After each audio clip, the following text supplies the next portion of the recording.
ఇట్లా నేను కూడా మీ అన్న నిరికిచ్చేంత వరకు ఇదే ఫైర్ మీద ఉంటా.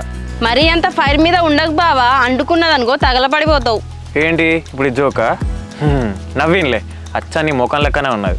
ఓ థ్యాంక్ యూ బావా, నా ముఖం లెక్క ఉన్నదా, అందుకనే కదా నువ్వు ఇష్టపడ్డావు నన్ను. దగ్గరకు వచ్చి నా ఫైర్ని కూల్ చేయాలని చూడకు, నేను ఇట్లే ఫైర్ మీద ఉండాలి. ఓ దూరం పో. ఇగో బావా, ఇప్పటికే చాలా ఎక్కువ వేసినావు. నాకు గనక ఫైర్ వచ్చిందనుకో నీకు తెలుసు కదా ఎట్లుంటాను. తెలిసే నువ్వు ఫైర్ తెచ్చుకుంటే ఎట్లుంటుందో, ఒకసారి తెచ్చుకో చూద్దాం ఎట్లుంటుందో, నీ ఫైరో నా ఫైరో. ఏంది బావా ఎక్కువ మాట్లాడతాను? ఏదో మా అన్న మీ ఇంటికి వచ్చి గొడవపడ్డాడు కదా, నిన్ను కూల్ చేద్దామని నేను వస్తే ఓవర్ చేస్తున్నావు బాగా. చేస్తానే, బరాబర్ చేస్తా. అయినా మీ అన్న చేసిన ఓవర్ ముందు అసలు నేను చేసింది ఓవరే కాదు. ఇగో బావా, నువ్వు మొన్ననే నాకు మాట ఇచ్చినావు మా అన్న జోలికి పోనని చెప్పి. నువ్వు ఇట్లనే గొడవ పడుతూ ఉన్నావు అనుకో మనం ఇద్దరమే దూరం అవుతాం. నేను మాట మీద నిలబడేటోని కాబట్టే ఇక్కడ దాకా వచ్చినా కామ్గా ఉంటున్నా. ఆయన నేను కూడా నీతో అన్నగానే మీ అన్నయ్య గారు మా జోలికి రాకుండా మాట వేసుకోమని చెప్పి, దాని సంగతి ఏం చేసినావు? మా అన్నతో మాట్లాడదామంటే నాకెక్కడ ఛాన్స్ ఇస్తాడు, ఏమన్నా అంటే ఆ మర్రి కాడికి ఇస్తాడు.